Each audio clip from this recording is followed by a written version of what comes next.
რომიდან გვერდება ეკატერინე კაჭარავა, მუსიკოსი და სანტა მარია მაჯორეს გუნდის მგალობელი, ეს სწორედ ის ბაზილიკაა, სადაც პაპ ფრანცისკეს დაკრძალავენ. მოგესალმებით, ძალიან დიდი მადლობა, რომ გამონახეთ დრო და პასუხობთ ჩვენს კითხვებს. Გვითხარით, აი ლაივ კადრსაც ვადევნებდით ჩვენ თვალს, როგორც ჩანს, პაპს რამდენიმე წუთში უკვე დაკრძალავენ, რადგან თქვენ, ასე ვთქვათ, დიდ დროს ატარებთ ხოლმე ამ ბაზილიკაში. Გვითხარით, რითი არის ის გამორჩეული და აი რაზე მიანიშნებს პაპ ფრანცისკეს მხრიდან სწორედ ამ ეკლესიის შერჩევა, როგორც საბოლოო განსასვენებლის. მოგესალმებით.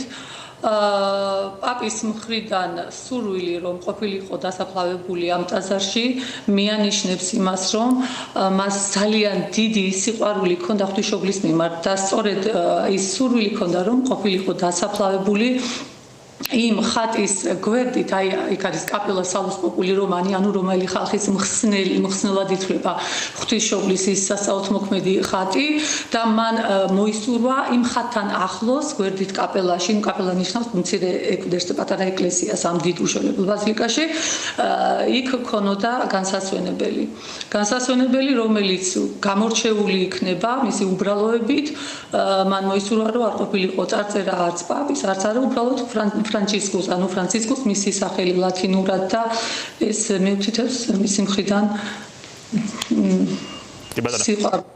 ღვთისმშობლის მიმართ.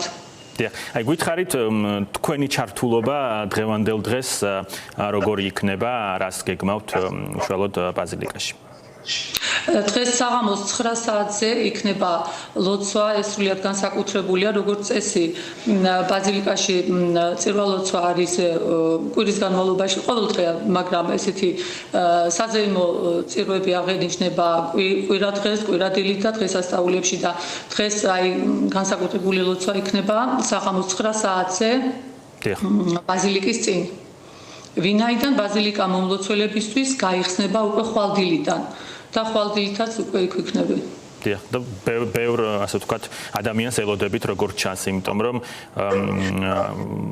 ნახეთ კადრები რომ იქაც ადამიანები დილიდან იკრიბებოდნენ. დიახ. გაიჭედა ხმა უკაცრავად ნახეთ რომ პარალელურად ადამიანები დღეს დილიდანაც კი იკრიბებოდნენ ბაზილიკასთან და იქ ასე ვთქვათ დიახ, აი სანტა მარია მაჯორის ირგვლივ არამსტუდილიდან უკვე გუშინდელი დღიდანაც და ნუ წმინდა პეტრეს ტაძართანაც ხო ასე, აი უკვე რამოდენიმე დღეა განუწყვეტლივ ხალხია, სავსეა იქაურობა, ირგვლივ ქუჩები, ტაძარი, ტაძრის წინა მოედანი. დიახ, აი ბუნებრივია ვეცნობოდით ანალის თეოლოგების მოსაზრებებს, ასევე ადგილზე შეკრებილი ადამიანების და აქცენტი იყო ასეთი, რომ აი ვთქვათ, იგივე დაკრძალვის ადგილის არჩევა, ის თუ როგორ უნდა გამოიყურებოდეს მისი საფლავი, კიდევ ერთხელ უსვამს ხაზს, რომ ის იყო ძალიან თავმდაბალი ხალხის პაპი, როგორც ხშირად წერდნენ, აი თქვენს გარშემო რას ამბობენ ადამიანები, როგორია მათი განცდები და ემოციები?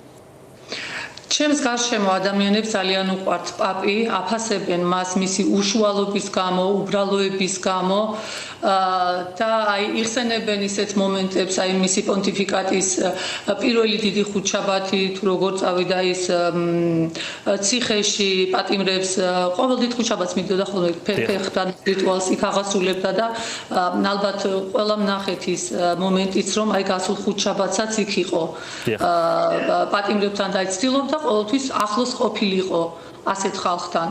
დღესაც მიიყვანეს პატიმრები წმინდა პეტრეს მოედანზეო, მედია წერდა. დიახ, ამორჩიეს 70 ადამიანი და მიიყვანეს და ჩემს ირგვლივ ხალხს ძალიან უყვარს ეს ერთი და მეორეს მხრივ ნატრობენ რომ ღმერთმა მოსცეს მათ ისეთი პაპი, რომელიც გააგრძელებს წმინდა პაპის იოანე პავლე მეორის გზას და ნუ პაპი ფრანცისკის გზასაც ეს პაპი გამორჩეული იყო აი გულმოწყალებით.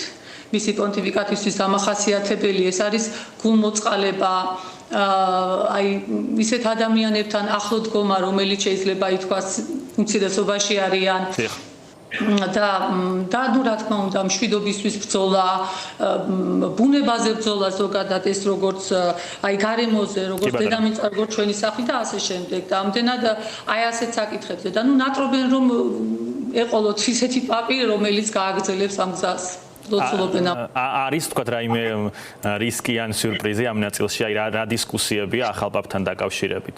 მედია წერს პოტენციური კანდიდატების შესახებ, მაგრამ ისიც ვიცით, რომ ხშირად არ მართლდება ხოლმე მაგალითად. ფრანცისკეს შემთხვევაში ყოველ შემთხვევაში ასე იყო, მაშინ არავინ არ, ასე ვთქვათ, ლიდერ კანდიდატად არავინ არ ასახელებდა და რაღაც მოულოდნელი იყო მისი არჩევა. დიახ, მოულოდნელი იყო და ბევრი ამბობს, რომ აი იტალიელები ესე ამბობენ იმას, ვისაც იძახიან, იმათ სახელებს, ვისაც იძახიან ხმამაღლა, ის ვინ შედის კარდინალად, გამოდის კარდინალადვეო და მხოლოდ სულიწმინდაზე აი, რომ სულიწმინდა მოგცემსო ისეთ პაპსო იმედია, რომელიც მოიტანს მშვიდობას. მშვიდობისკენ წაიყვანს ამ სამყაროს. ძალიან რთულ პერიოდში ვცხოვრობთ და ინებოს ღმერთმა.